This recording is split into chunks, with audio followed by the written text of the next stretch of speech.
은주야, 이제 정말 끝이야. 15년 동안 당신 때문에 내 인생이 망가졌어. 48세 건설회사 부장 최영훈이 차갑게 내뱉은 말이 45세 초등학교 교사 서은주의 가슴을 후벼 팠습니다. 가정법원 복도 의자에 앉아있던 은주는 손가락으로 결혼 반지를 돌리며 깊은 한숨을 내쉬었죠. 영훈은 승진 후 완전히 다른 사람이 되어버렸습니다. 예전에는 은주가 학교에서 힘든 일이 있으면 따뜻하게 위로해주던 남편이었는데 이제는 온라인 도박과 술에만 빠져 살았어요. 당신이 벌어온 돈으로 내가 도박 좀 한 게 뭐가 잘못이야? 어차피 교사 월급 얼마나 된다고. 영훈의 말에 은주는 말문이 막혔습니다. 3년 동안 도박으로 날린 돈이 무려 2억 3천만 원이었어요. 은주가 15년간 교사로 일하며 모은 적금과 퇴직금까지 모두 사라져버렸죠. 집까지 담보로 잡혀있는 상황에서 은주는 변호사를 구할 돈조차 없었습니다. 영훈아, 그래도 우리 15년을 함께 살았잖아. 다시 생각해보자. 은주가 애원하듯 말했지만 영훈의 대답은 냉정했습니다. 생각해볼 게 뭐가 있어. 나는 지수와 새로운 인생을 살고 싶어. 당신과는 더 이상 함께할 수 없어. 그 지수라는 사람은 영훈 회사의 32세 회계사였습니다. 영훈보다 16살이나 어린 여성으로 회사 직원들 사이에서는 이미 공공연한 비밀이었죠. 심지어 둘이 제주도 여행을 다녀온 사실까지 은주의 귀에 들어왔어요. 은주는 그 소식을 들었을 때 온몸이 무너져 내리는 느낌이었습니다. 15년 결혼 생활이 이렇게 끝날 줄은 꿈에도 몰랐거든요. 은주야, 솔직히 말하자면 나는 지수가 임신했어. 우리가 결혼해야 한다고. 영훈의 폭탄 선언에 은주는 숨이 막혔습니다. 어떻게 이런 일이 일어날 수 있는 거죠? 나는 15년 동안 아이를 갖지 못해서 늘 미안해했는데 영훈은 다른 여자와 쉽게 아이를 가졌다는 사실이 더욱 가슴을 아프게 했어요. 사실 은주에게는 28년 전부터 간직해온 깊은 비밀이 있었습니다. 바로 17세에 낳아서 입양 보낸 아들에 대한 그리움이었죠. 당시 극도로 가난한 집안 환경과 미혼모라는 현실 때문에 어쩔 수 없이 내린 결정이었어요. 그 트라우마가 너무 커서 영훈과 결혼한 후에도 아이를 갖기가 두려웠던 겁니다. 만약 또 아이를 버려야 하는 상황이 온다면 어떻게 하나 하는 걱정이 컸거든요. 은주는 전업주부가 아니라 교사였지만 영훈의 도박빚 때문에 경제적 기반이 전혀 없었어요. 통장에는 생활비로 받은 돈을 아껴 모은 몇백만 원이 전부였습니다. 엄마, 그래도 가정을 지켜야 하는 거 아니야. 이혼하면 너는 어떻게 살려고 그래. 65세 새어머니 이순자의 걱정 섞인 목소리가 떠올랐어요. 하지만 은주는 이미 마음의 결정을 내린 상태였습니다. 더 이상 사랑하지 않는 남편과 함께 살 수는 없었거든요. 특히 영훈이 최근에 보인 행동들은 참을 수 없는 수준이었어요. 집에 늦게 들어와서는 지수와 통화하는 소리를 숨기지도 않았고 심지어 은주 앞에서 지수의 임신 소식을 자랑스럽게 이야기하기까지 했거든요. 나는 드디어 아버지가 될 수 있게 됐어. 15년 동안 못 가져본 아이를 이제 가질 수 있어. 영훈의 그 말은 은주에게 치명적인 상처를 주었습니다. 마치 아이를 못 낳는 자신이 모든 잘못의 원인인 것처럼 말하는 것 같았거든요. 조정실 복도에는 여러 사람들이 앉아 있었어요. 어떤 부부는 서로 등을 돌리고 앉아 있고 어떤 이는 혼자 와서 불안해하고 있었습니다. 은주 옆에 앉은 50대 여성은 계속 눈물을 흘리고 있었어요. 남편이 사업 실패로 집까지 날렸다며 하소연하고 있었죠. 그 여성의 이야기를 들으니 은주는 자신의 상황이 그나마 나은 편이라는 생각이 들었어요. 적어도 영훈은 사업 실패는 아니었으니까요. 하지만 도박과 불륜은 어떤 면에서 더 아픈 상처였어요. 은주는 자신과 비슷한 처지의 사람들을 보며 씁쓸한 미소를 지었어요. 모두가 각자의 사연을 안고 이곳에 와 있는 거겠죠. 이제 정말 혼자가 되는구나. 은주는 중얼거리며 핸드백을 더 꽉 쥐었습니다. 가방 안에는 조정을 위해 준비한 서류들이 들어 있었어요. 결혼증명서, 재산증명서, 그리고 영혼의 도박 기록과 외도 증거들까지 모두 정리해 놓았죠. 영훈이 지수와 함께 찍은 사진들, 호텔 영수증들, 심지어 지수의 임신 확인서까지 몰래 복사해 두었어요. 사립탐정을 고용할 돈은 없었지만 은주는 나름대로 증거를 수집했던 겁니다. 며칠 동안 영혼을 미행하기도 했고 동료 교사들에게 부탁해서 정보를 모으기도 했어요. 변호사는 구하지 못했어요. 변호사 비용이 부담스러웠거든요. 하지만 상대방은 분명 변호사를 대동할 거라는 생각에 불안감이 더해졌습니다. 영훈은 부장으로 승진하면서 좋은 변호사를 구할 여력이 충분했거든요. 은주는 인터넷으로 이혼 조정에 대한 정보를 찾아보며 나름대로 준비했어요. 재산 분할 기준, 위자료 산정 방법 등을 공부했죠. 하지만 역시 전문가 없이는 한계가 있었어요. 은주는 시계를 보며 조정 시간이 다가오고 있음을 확인했어요. 10분 후면 조정실에 들어가야 했죠. 심장이 빠르게 뛰기 시작했습니다. 과연 내가 제대로 할 수 있을까?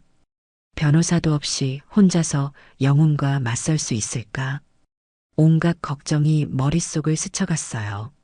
15년 결혼 생활이 이렇게 법원에서 끝나게 될 줄은 정말 몰랐죠. 서은주 씨, 최영훈 씨 사건 당사자분들은 들어오세요. 조정위원 한가람 판사의 목소리가 들려왔습니다. 은주는 떨리는 다리로 일어나 조정실 안으로 들어갔어요. 영훈은 이미 자리에 앉아 있었고 그 옆에는 정장을 말끔히 차려입은 20대 후반의 젊은 남성이 앉아 있었습니다. 안녕하세요. 변호사 이민재입니다. 남자가 일어서며 정중하게 인사를 건넸어요.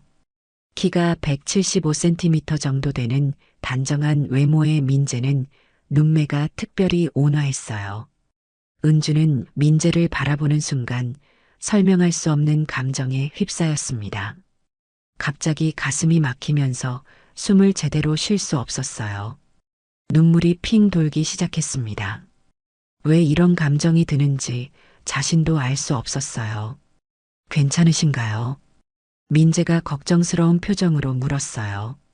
그의 목소리는 놀랍도록 따뜻했죠. 은주는 고개를 끄덕이려 했지만 눈물이 터져 나왔습니다. 펑펑 울기 시작한 거예요. 한가람 판사가 당황스러운 표정으로 말했어요. 혹시 몸이 불편하신가요? 조정을 잠시 미룰까요? 아니에요, 괜찮아요. 은주는 휴지로 눈물을 닦으며 간신히 말했습니다.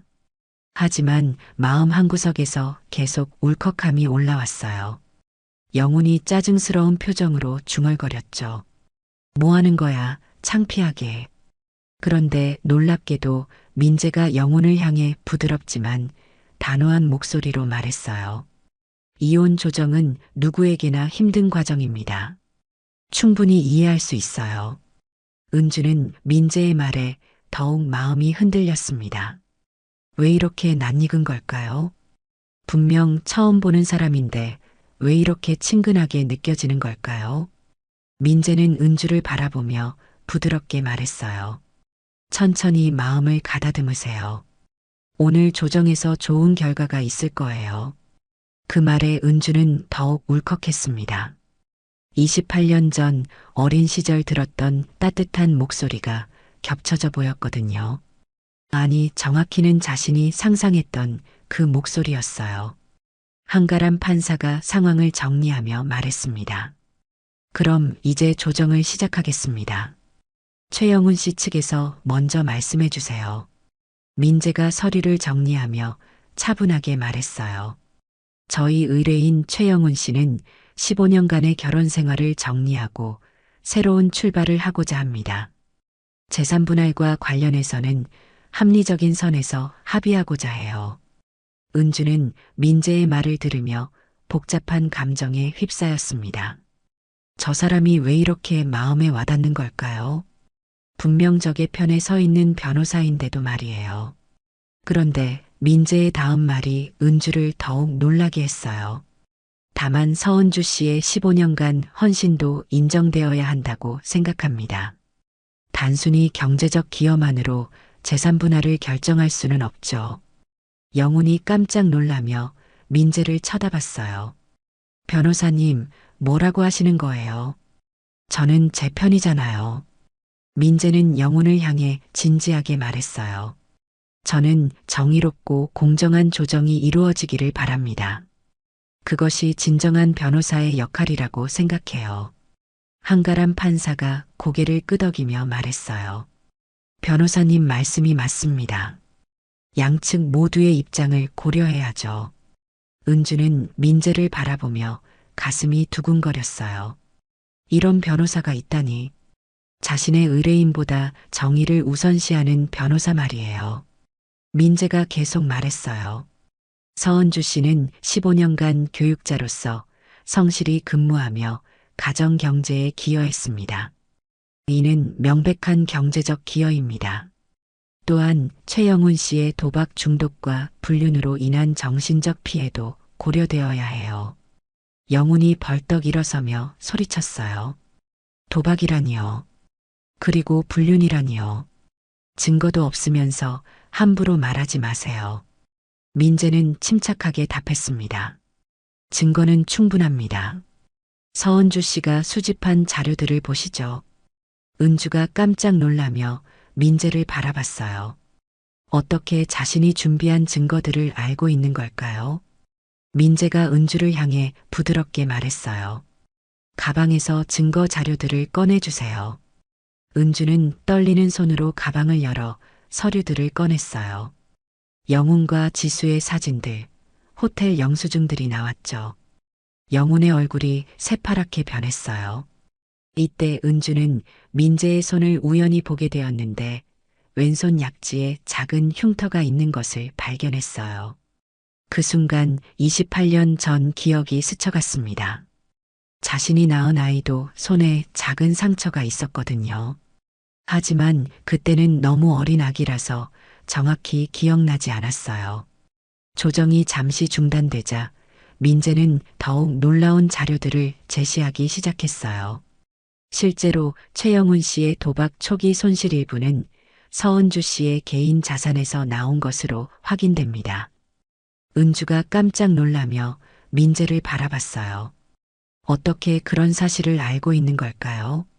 3년 전 영훈이 도박을 시작할 때 은주가 적금을 털어서 도와준 사실을 말이에요. 그것도 3천만 원이나 되는 큰 돈이었죠. 영훈 측에서 반박했습니다.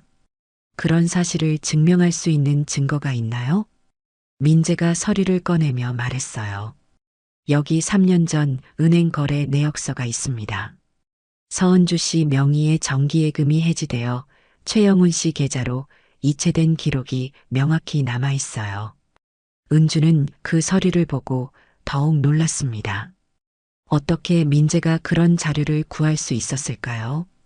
영훈이 당황하며 소리쳤어요. 도대체 어떻게 그런 자료를 구한 거죠? 개인정보 침해 아닙니까? 민재가 차분하게 설명했습니다. 최영훈 씨, 당신이 저에게 의뢰하면서 재산 분할을 위해 필요한 모든 자료를 제출하라고 하셨죠. 그때 은행 거래 내역 조회에 대한 동의서도 함께 받았습니다. 의뢰인이 직접 서명한 동의서를 바탕으로 합법적으로 조회한 것입니다. 한가람 판사가 고개를 끄덕이며 말했어요. 의뢰인의 동의가 있었다면 정당한 절차네요. 민재가 계속 설명했어요. 조사 결과 최영훈 씨가 처음에 말씀하신 내용과 실제 재산 형성 과정이 다르다는 것을 발견했습니다. 서은주 씨의 기여분을 의도적으로 축소해서 말씀하셨던 거죠. 영훈이 당황해하며 말했어요. 그런 동의서를 언제 썼는지 기억이 안 나는데요. 민재가 서류를 꺼내며 보여주었어요. 여기 최영훈 씨의 서명이 있는 조회 동의서입니다. 더욱 놀라운 것은 민재가 계속해서 은주에게 유리한 증거들을 제시한다는 것이었어요. 또한 서은주 씨는 남편의 도박 치료에도 직접적으로 참여했습니다. 민재가 또 다른 서류를 꺼내며 말했어요. 도박 중독 상담센터 상담 기록이 있습니다. 서은주 씨가 남편을 위해 3년간 정기적으로 상담을 받은 기록이죠. 영훈이 벌떡 일어서며 소리쳤어요. 어떻게 그런 자료들을 구한 거죠? 그리고 변호사님은 도대체 누구 편인 거예요? 민재는 침착하게 답했습니다. 저는 진실과 정의의 편입니다. 최영훈 씨, 당신이 저에게 거짓말을 했죠. 아내가 도박에 반대만 했다고 했지만 실제로는 치료를 위해 온갖 노력을 다했잖아요. 한가람 판사가 중재하며 말했어요. 변호사님이 제시한 자료들을 검토해 보니 서은주 씨의 기여도가 상당히 높네요. 이를 재산 분할에 반영해야 할 것 같습니다. 그때 민재가 더욱 놀라운 폭로를 했어요. 그리고 최영훈 씨의 불륜 상대인 김지수 씨가 이미 임신 5개월이라는 사실도 확인했습니다. 이는 최영훈 씨가 결혼 생활을 지속할 의지가 전혀 없었음을 보여주는 증거죠. 은주는 민재를 바라보며 가슴이 뭉클했습니다. 이런 말을 들어본 적이 없었거든요. 영훈은 평소에 당신은 교사 월급 얼마나 된다고 뭘 요구하느냐고 말하곤 했어요. 하지만 민재는 달랐습니다. 민재가 계속 말했어요. 서은주 씨는 15년간 교육자로서 성실히 근무하며 남편이 승진할 수 있도록 뒷받침해 왔습니다. 또한 시어머니 간병, 집안일, 그리고 남편의 회사 관련 모임 참석까지 모든 것을 담당했죠. 이는 분명한 경제적 기여입니다. 은주의 눈에 다시 눈물이 맺혔어요.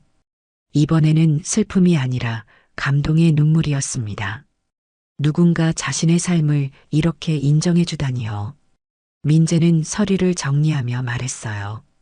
따라서 재산의 55% 분할과 위자료 4천만 원, 그리고 정신적 피해에 대한 배상금 3천만 원을 요구합니다. 영훈이 벌떡 일어서며 소리쳤어요. 말도 안 돼요. 그 돈이 어디서 나와요? 당신은 제 변호사라고요. 민재는 침착하게 답했습니다. 최영훈 씨, 저는 이미 당신의 변호사가 아닙니다. 방금 전 의뢰 계약을 해지했어요. 그리고 이제부터는 서은주 씨의 변호사로 활동하겠습니다. 조정실 안이 순간 조용해졌어요. 모든 사람들이 놀란 표정을 지었죠. 은주는 더욱 놀라서 민재를 바라봤습니다. 민재가 은주를 향해 따뜻하게 미소 지으며 말했어요. 서은주 선생님, 제가 당신의 변호사가 되어도 될까요? 무료로 도와드리겠습니다. 은주는 그 순간 감동으로 목이 메었어요. 이런 일이 실제로 일어날 수 있는 건가요? 한가람 판사가 당황하며 말했어요. 변호사님, 이런 일은 매우 이례적인데요. 민재가 진지하게 답했습니다. 저는 정의를 위해 변호사가 되었습니다. 최영훈 씨가 저에게 거짓 정보를 제공했고 아내를 모독하는 발언을 계속했기 때문에 더 이상 그분의 변호사로 활동할 수 없습니다. 영훈이 분노에 찬 목소리로 말했어요. 이런 배신이 어디 있어요? 의뢰비 반환 소송을 걸겠어요. 민재가 차분하게 답했습니다. 의뢰비는 이미 반환 절차를 밟았습니다. 그리고 최영훈 씨가 저에게 한 거짓말들에 대해서는 별도로 문제를 제기할 수도 있어요. 은주는 민재의 모습을 보며 마음이 더욱 흔들렸습니다. 왜 이 사람은 이렇게 자신을 도와주는 걸까요? 자신도 모르게 민재에게 고마운 마음과 함께 묘한 친근감이 들었어요. 조정 휴식 시간이 되자 민재가 은주에게 조심스럽게 다가왔습니다. 많이 힘드시죠? 민재의 목소리는 따뜻했어요. 저도 어릴 때 가정의 어려움을 겪어봐서 조금이나마 이해할 수 있어요. 은주는 민재의 말에 마음이 따뜻해졌어요. 그런데 이상하게도 이 젊은 변호사에게서 묘한 친근감이 느껴졌어요. 마치 오래전부터 알고 있던 사람 같은 느낌이랄까요? 변호사님은 어디서 태어나셨나요? 은주가 조심스럽게 물었어요. 갑작스러운 질문에 민재가 잠시 당황했지만 곧 답했습니다. 저는 어릴 때 입양되었어요. 생모님께서 매우 어린 나이에 어려운 상황에 계셨다고 들었어요. 은주의 심장이 빠르게 뛰기 시작했어요. 설마 이 사람이 그때 그 아이일까요? 양부모님이 대학 교수와 초등학교 교장 선생님이셨어요. 민재가 계속 말했습니다. 덕분에 좋은 환경에서 자랄 수 있었고 지금의 제가 되었죠. 은주는 입양 당시 상담사가 했던 말이 떠올랐어요. 교육자 가정에서 키우게 될 거라고 했었죠. 정말 그 아이가 맞을까요? 생모님이 어떤 분인지는 모르지만요. 민재가 잠시 멈추더니 말했어요. 분명 어려운 상황이셨을 거예요. 저는 원망하지 않아요. 오히려 감사하죠. 저를 세상에 태어나게 해주셨으니까요. 은주의 눈에 눈물이 또 맺혔습니다. 이 사람이 정말 자신의 아들일까요? 변호사님은 언제 태어나셨나요? 은주가 떨리는 목소리로 물었어요. 1997년 8월 3일이에요. 민재가 답했습니다. 은주는 그 순간 온몸에 전율이 흘렀어요. 바로 자신이 아들을 낳은 날이었거든요.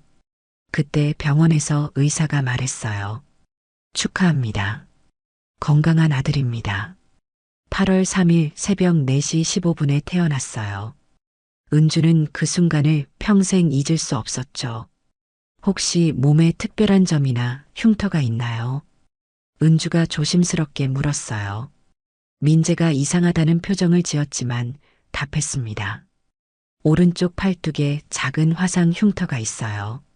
어릴 때부터 있었대요. 양부모님이 말씀하시길 태어날 때부터 있었다고 하시더라고요. 은주는 그 말에 더 이상 의심할 여지가 없었어요. 정말 자신의 아들이 맞았던 겁니다.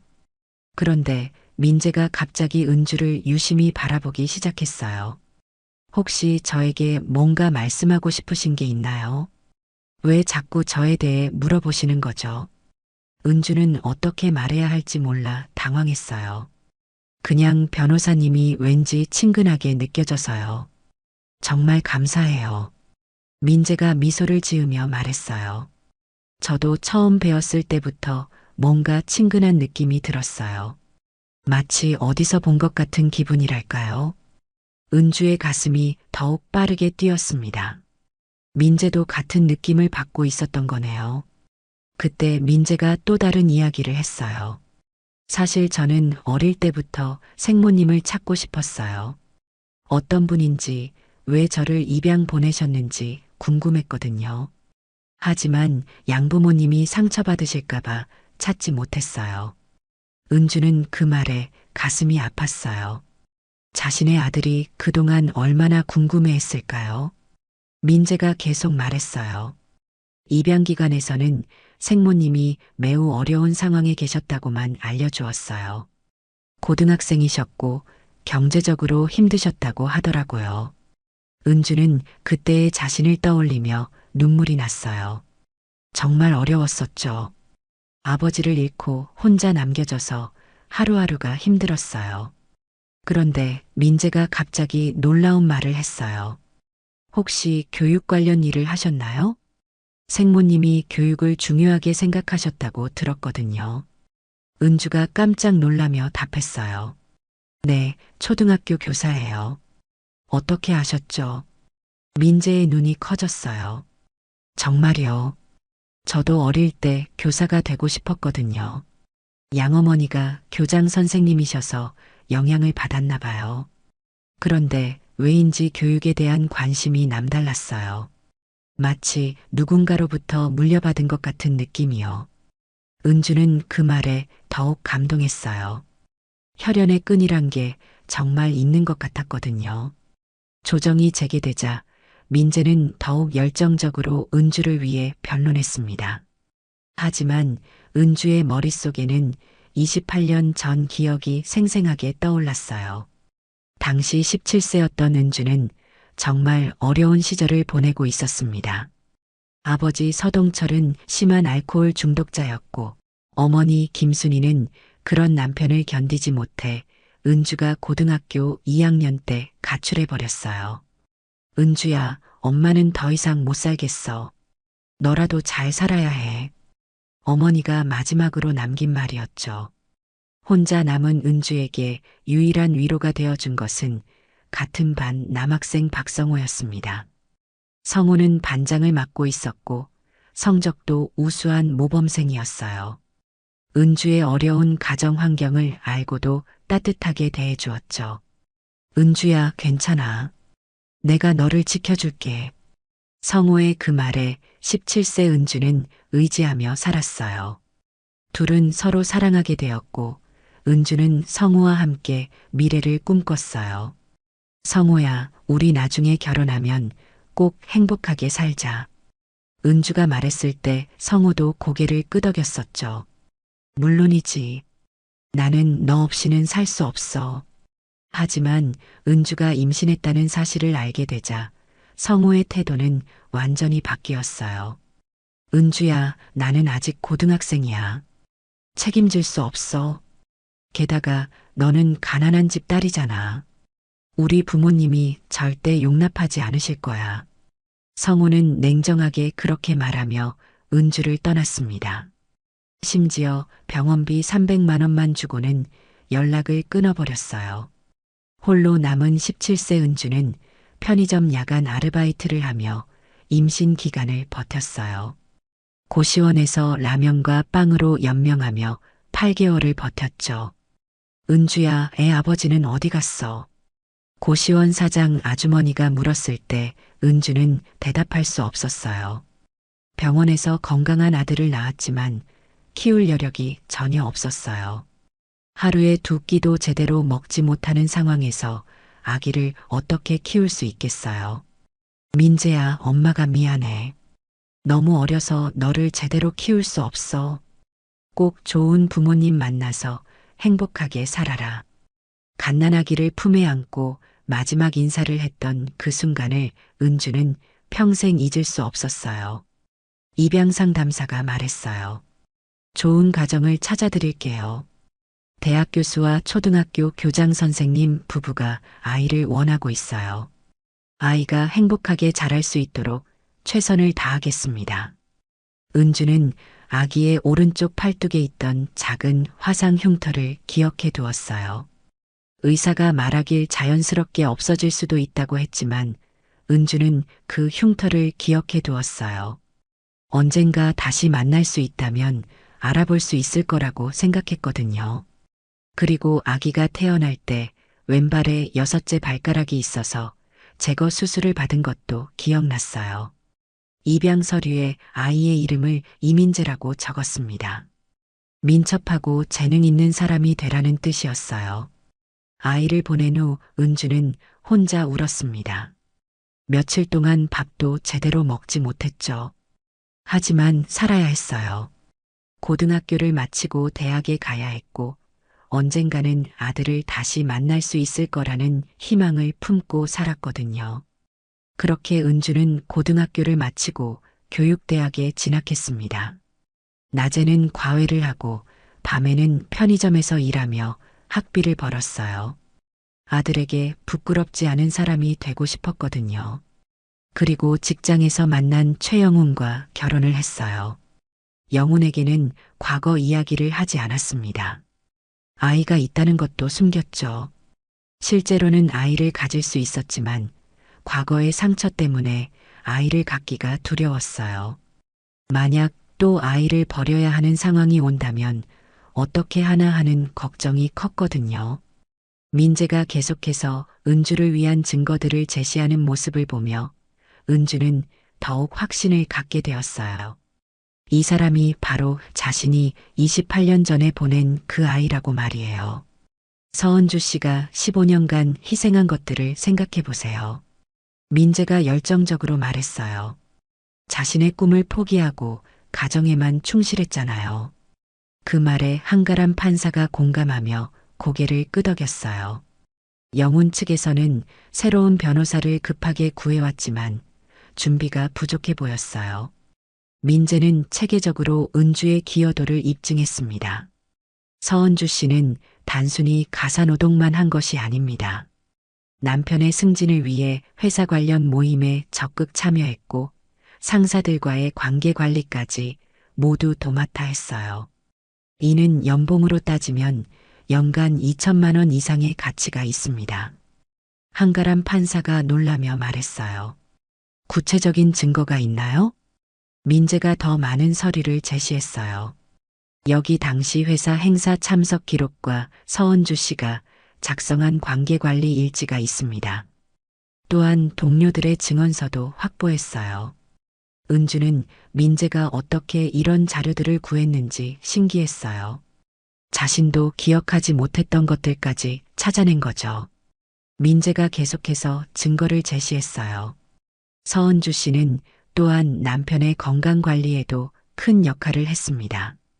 고혈압과 당뇨 관리를 위해 식단 조절과 운동 관리를 도맡아 했죠. 그때 은주는 민재의 말투에서 묘한 기시감을 느꼈습니다. 마치 자신이 어릴 때 자주 사용했던 표현들과 비슷했어요. 특히 정의롭다는 말을 자주 쓰는 것이 인상적이었죠. 영훈의 새 변호사가 반박하려 했지만 민재의 준비는 완벽했어요. 모든 증거와 법적 근거가 명확했거든요. 더욱 놀라운 것은 민재가 은주의 과거 교육 경력까지 파악하고 있다는 점이었어요.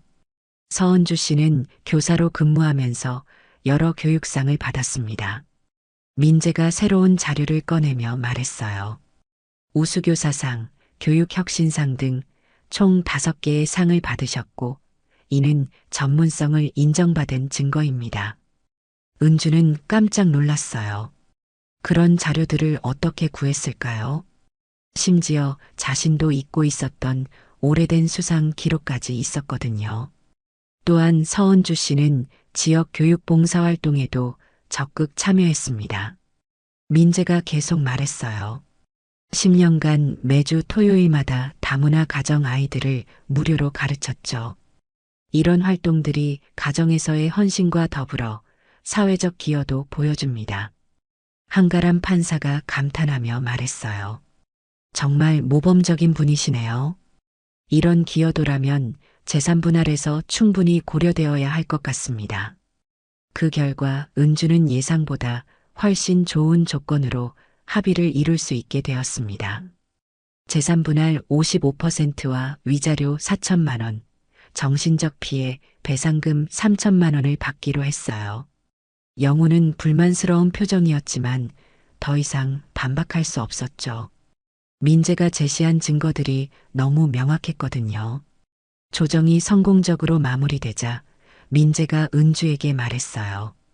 정말 수고 많으셨어요. 이제 새로운 시작을 하실 수 있을 거예요. 은주는 민재를 바라보며 복잡한 감정에 휩싸였습니다. 고맙다는 말과 함께 하고 싶은 이야기가 너무 많았어요. 힘든 일 있으시면 언제든 연락하세요. 민재가 명함을 건네며 따뜻하게 미소 지었어요. 은주는 그 명함을 받으며 민재의 손을 잠깐 만졌습니다. 따뜻하고 큰 손이었어요. 28년 전 자신이 잡았던 그 작은 손과 겹쳐져 보였죠. 그때 은주는 민재의 손목에서 작은 점을 발견했어요. 바로 자신에게도 있는 유전적 특징이었죠. 한가람 판사가 말했어요. 오늘 정말 좋은 결과가 나왔네요. 서로 새로운 출발하시길 바랍니다. 영훈은 인사도 없이 조정실을 나가버렸어요. 은주와 민재만 남게 되었죠. 민재가 서류를 정리하며 말했어요. 앞으로 어떤 계획을 가지고 계신가요? 은주는 잠시 망설이다가 말했어요. 작은 학습센터라도 하나 열어보고 싶어요. 오래전부터 꿈꿔왔던 일이에요. 어려운 환경의 아이들을 가르치고 싶어요. 민재가 밝게 웃으며 말했어요. 정말 좋은 생각이에요. 교육센터라니 멋지네요. 법적 절차가 필요하시면 언제든 도와드릴게요. 그때 민재가 갑자기 진지한 표정을 지으며 말했어요. 사실 저도 어려운 아이들을 돕는 일에 관심이 많아요. 어릴 때부터 그런 꿈이 있었거든요. 은주는 그 말에 가슴이 뭉클했어요. 역시 혈육의 정이라는 게 있나 봐요. 은주는 용기를 내어 물었어요. 미안하지만 전에 생일이 8월 3일이라고 했었죠. 새벽에 태어나셨나요? 민재가 깜짝 놀라며 답했어요. 네, 맞아요. 새벽 4시 15분이라고 들었어요. 어떻게 그렇게 정확히 아셨어요? 은주의 가슴이 더욱 빠르게 뛰었습니다. 이제 확신할 수 있었어요. 눈앞에 이 사람이 바로 자신이 28년 전에 보낸 그 아이였던 겁니다. 그때 민재가 또 다른 이야기를 꺼냈어요. 혹시 음악을 좋아하시나요? 저는 어릴 때부터 클래식을 들으면 왠지 마음이 편해졌거든요. 특히 자장가 같은 곡들을 들으면 누군가 불러주는 것 같은 느낌이 들었어요. 은주는 그 말에 소름이 돋았어요. 자신이 임신 중에 매일 클래식을 들으며 아기에게 자장가를 불러주었던 기억이 났거든요. 그냥 궁금해서요. 은주가 애써 평정심을 유지하며 말했어요. 하지만 마음속으로는 울고 있었죠. 내 아들이 이렇게 훌륭하게 컸구나. 그리고 운명처럼 다시 만나게 되었구나. 민재가 갑자기 진지한 표정으로 말했어요. 혹시 저에게 하고 싶은 말씀이 있으신 것 같은데요. 처음 배웠을 때부터 뭔가 특별한 느낌이 들었거든요. 은주는 어떻게 말해야 할지 고민했어요. 진실을 말하고 싶었지만 갑작스럽게 말하면 민재가 놀랄 것 같았거든요. 그때 민재가 더욱 놀라운 말을 했어요. 혹시 제가 너무 이상한 질문을 드려도 될까요? 당신을 처음 봤을 때 마치 오래전부터 알고 있던 사람 같은 느낌이 들었거든요. 마치 어머니 같은 느낌이요. 은주는 그 말에 눈물이 핑 돌았어요. 민재도 같은 느낌을 받고 있었던 거네요. 민재가 계속 말했어요. 사실 제가 왜 당신을 위해 이렇게 열심히 변론했는지도 잘 모르겠어요. 처음 보는 분인데 왜 이렇게 간절해졌는지요. 그때 민재가 주머니에서 낡은 종이를 꺼냈어요. 사실 저는 항상 이걸 가지고 다녀요. 어릴 때 양어머니가 주신 건데 생모님이 입양기관에 남기신 편지 일부예요. 은주는 그 종이를 보자마자 숨이 막혔습니다. 바로 자신이 28년 전에 써서 남긴 편지였거든요. 민재가 조심스럽게 읽기 시작했어요. 내 사랑하는 아들아, 엄마가 너를 지켜주지 못해서 정말 미안해. 하지만 너는 분명 좋은 사람이 될 거야. 정의롭고 따뜻한 마음을 가진 사람으로 자라주길 바라. 은주는 그 순간 더 이상 참을 수 없었어요. 자신이 직접 쓴 글이었으니까요. 조정실을 나와 복도를 걷던 은주가 갑자기 멈춰 섰습니다. 변호사님, 은주가 민재를 불렀어요. 민재가 돌아서며 말했어요. 네, 뭔가 더 궁금한 게 있으신가요? 은주는 한참 동안 민재를 바라보다가 떨리는 목소리로 말했어요.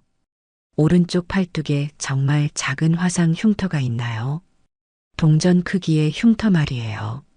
민재가 의아한 표정을 지으며 답했어요. 네, 정확히 그래요. 동전 크기의 화상 흉터가 있어요. 그런데 왜 그런 걸 그렇게 정확히 알고 계시는 거죠? 그때 민재가 갑자기 소매를 걷어서 흉터를 보여줬어요. 은주는 그 흉터를 보자마자 확신했습니다. 분명히 기억하고 있던 그 흉터였어요. 은주는 가방을 열어 지갑을 꺼냈습니다. 그 안에서 낡은 사진 한 장을 꺼냈어요. 28년 전 병원에서 찍은 사진이었죠. 갓난아기를 품에 안고 있는 17세의 은주 모습이었어요. 이 사진을 보세요. 은주가 사진을 민재에게 보여주었어요. 민재는 사진을 보더니 충격받은 표정을 지었습니다. 이 아기가 누구죠? 그리고 이분은 저와 닮았네요. 민재가 떨리는 목소리로 물었어요. 그때 은주가 또 다른 물건을 꺼냈어요. 작은 팔찌였는데 병원에서 아기에게 채워줬던 신생아 팔찌였어요. 이민재라고 적혀 있었죠. 민재는 그 팔찌를 보자마자 온몸이 떨리기 시작했어요. 저 이름이 제 이름이에요. 그런데 어떻게 이런 걸 가지고 계시는 거죠? 은주는 눈물을 흘리며 답했어요. 28년 전 제가 낳은 아들이에요. 8월 3일 새벽 4시 15분에 태어났고 오른쪽 팔뚝에 작은 화상 흉터가 있었어요. 이름을 이민재라고 지었죠. 민재는 사진을 들여다보며 말했어요. 설마 정말 이 아기가 저인가요? 그럼 당신이 제 어머니시라는 건가요? 그때 민재가 갑자기 눈물을 흘리기 시작했어요. 어릴 때부터 꿈에서 본 그 따뜻한 목소리가 바로 어머니 목소리였구나. 은주가 고개를 끄덕이며 말했어요. 민재야, 엄마야. 정말 오랜만이구나. 민재는 그 순간 온몸이 떨리기 시작했어요. 어머니, 정말 어머니세요. 28년 동안 궁금해했던 바로 그분이신가요? 은주가 울먹이며 답했어요. 맞아. 내가 너를 낳은 엄마야. 너무 미안해서 찾지 못했어. 하지만 늘 그리워했어. 매일매일 내 생각을 했어. 민재도 눈물을 흘리기 시작했어요. 어머니, 저는 어머니를 원망한 적이 없어요. 양부모님이 사랑으로 키워주셨거든요. 오히려 어머니께 감사해요. 저를 세상에 태어나게 해주시고 좋은 가정에 입양 보내주셔서요. 그때 민재가 주머니에서 또 다른 물건을 꺼냈어요. 작은 반지였는데 어릴 때부터 목에 걸고 다닌 거라고 했어요. 양어머니가 주셨는데 생모님이 남겨주신 거라고 하시더라고요. 은주는 그 반지를 보자마자 눈물이 쏟아졌어요. 바로 자신이 어머니에게서 물려받은 반지였거든요. 입양 보내면서 아이에게 남겨둔 유일한 유품이었죠. 은주가 민재의 손을 잡으며 말했어요. 이렇게 훌륭하게 자라줘서 고마워. 엄마가 너무 자랑스러워. 변호사가 되어서 어려운 사람들을 도와주고 있다니. 복도에 있던 다른 사람들이 두 사람을 신기하게 바라보았지만 은주와 민재는 신경 쓰지 않았어요. 28년 만에 재회해 온 세상이 멈춘 것 같았거든요. 민재가 은주를 꼭 안으며 말했어요. 어머니, 정말 감사해요. 그리고 사랑해요. 28년 동안 어머니를 찾고 있었어요. 민재가 은주를 안으며 말했어요. 어머니, 이제 제가 어머니를 지켜드릴게요.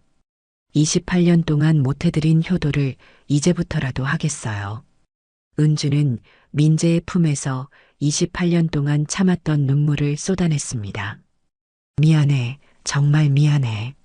엄마가 너무 어려서 너를 제대로 키우지 못했어. 괜찮아요, 어머니.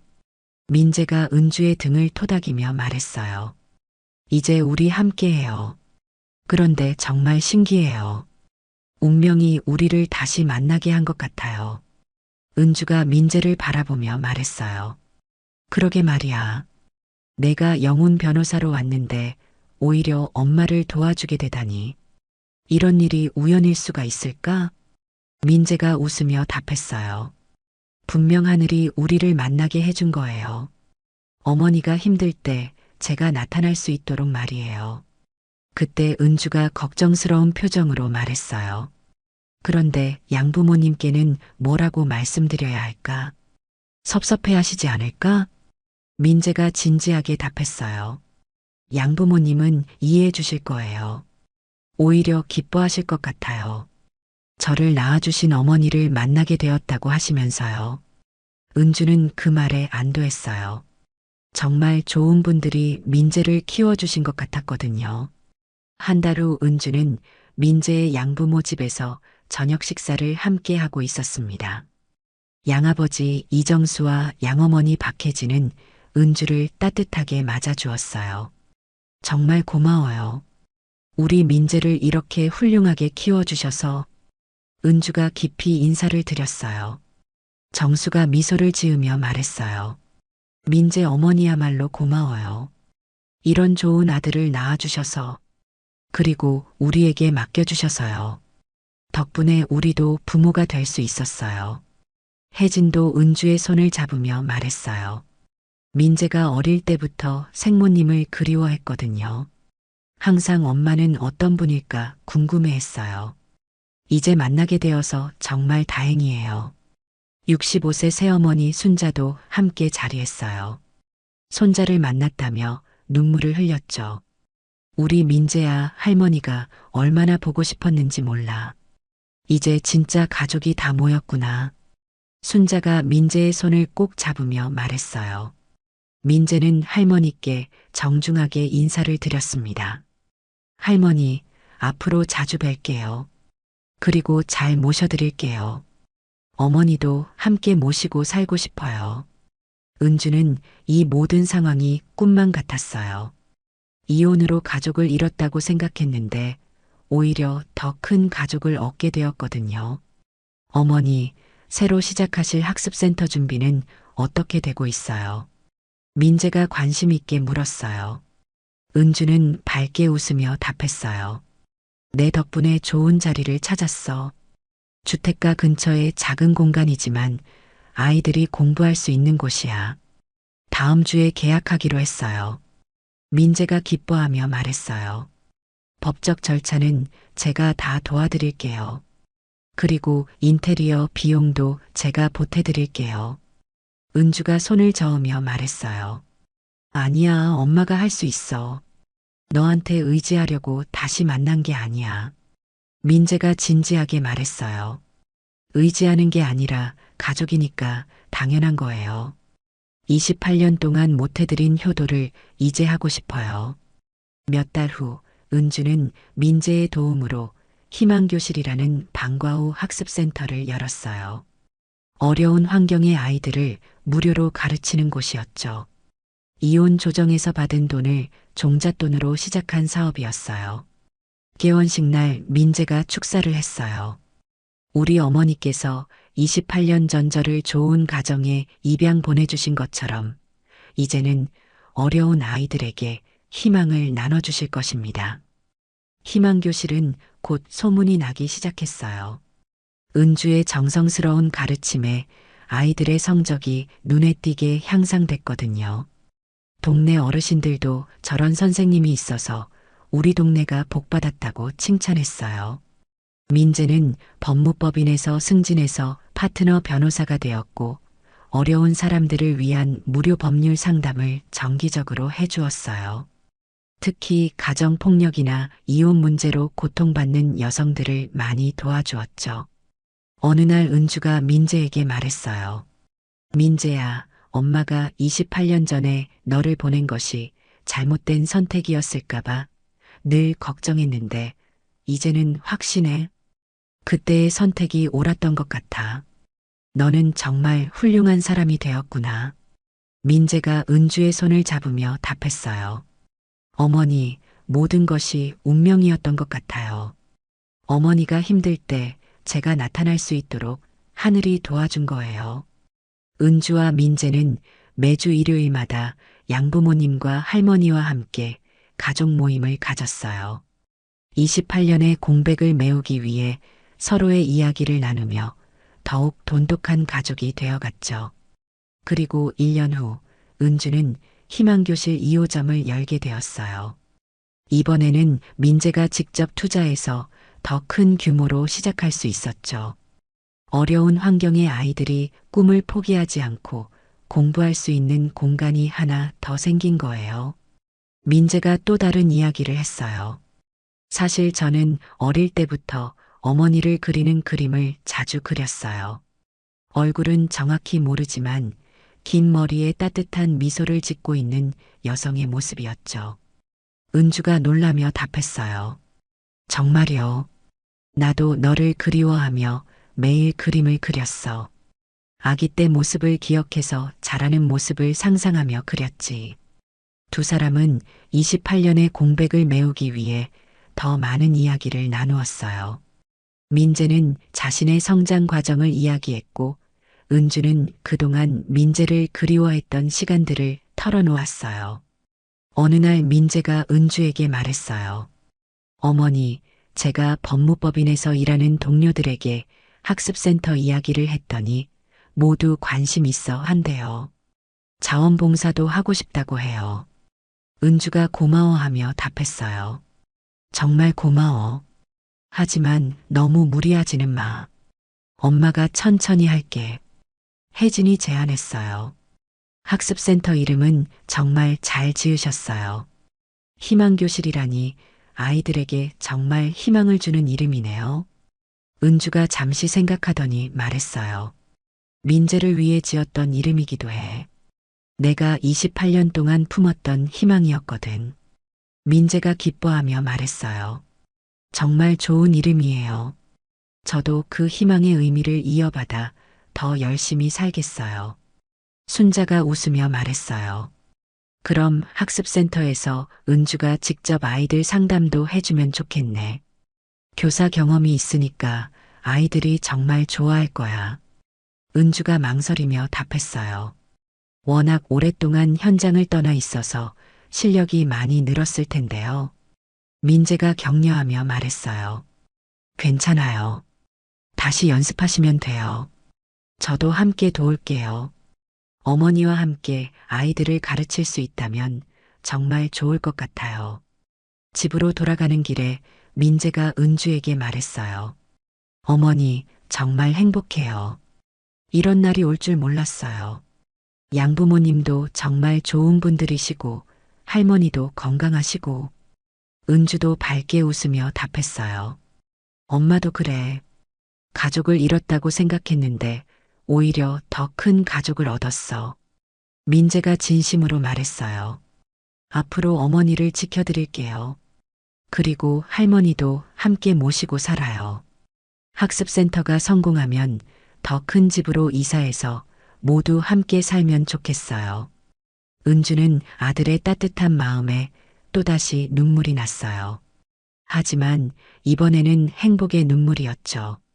인생 후반전이 이렇게 행복할 줄 몰랐어요. 학습센터도 열고 아들도 만나고 새로운 가족도 생겼고요. 민재가 어머니 손을 잡으며 말했어요. 어머니 학습센터에 저도 자주 갈게요. 법률 상담 자원봉사도 하고 싶어요. 그리고 제 동료들도 자주 보낼게요. 은주가 웃으며 답했어요. 그럼 할인 좀 해달라고 하지 마. 두 사람은 웃으며 집으로 향했어요. 은주는 민재에게 말했어요. 그런데 정말 신기해. 내가 영훈편 변호사로 왔는데 결국 엄마를 도와주게 되다니. 민재가 답했어요. 저도 그 생각을 많이 했어요. 운명이라고 밖에 설명할 수 없어요. 아마 하늘에서 외할아버지가 도와주신 것 같아요. 은주가 그 말에 고개를 끄덕였어요. 정말 그런 것 같아. 아버지가 하늘에서 우리를 지켜보고 계실 거야. 28년 만에 다시 만난 모자의 앞날에는 희망만이 가득했습니다. 은주는 새로운 인생의 시작점에 서 있었고, 민재는 평생 찾고 싶었던 생모를 만나 완전한 가족을 이룰 수 있게 되었어요.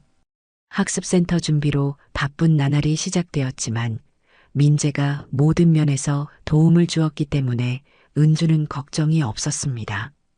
법적 절차부터 인테리어, 심지어 교육 프로그램 개발까지 함께 고민해 주었거든요. 어느 날 민재가 은주에게 말했어요. 어머니, 학습센터 개원하면 작은 세미나도 열어보시는 게 어때요? 어머니의 교육 철학을 많은 사람들이 들을 수 있도록요.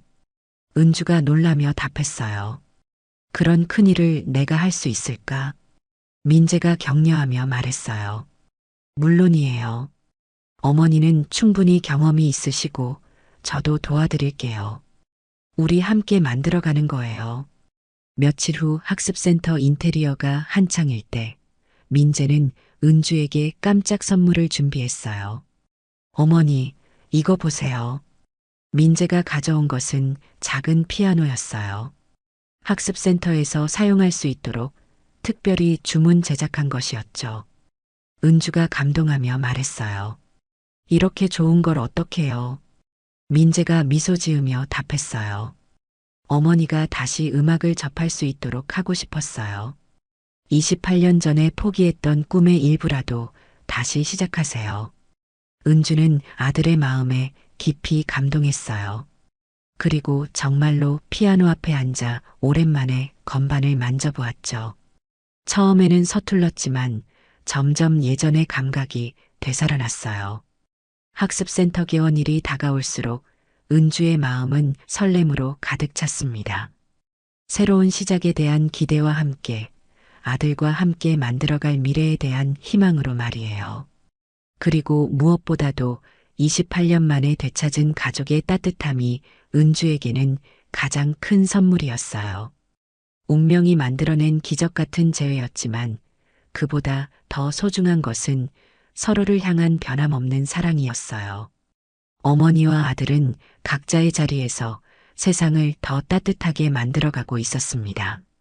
과거의 상처가 현재의 축복이 될 수 있다는 것을 보여준 아름다운 이야기였습니다. 힘든 시간을 견뎌낸 모든 분들에게 희망이 되었으면 좋겠어요. 오늘 이야기가 좋으셨다면 구독과 댓글, 알람 설정 잊지 마시고 소중한 댓글 하나가 정말 큰 힘이 됩니다. 시청해 주셔서 진심으로 감사드립니다.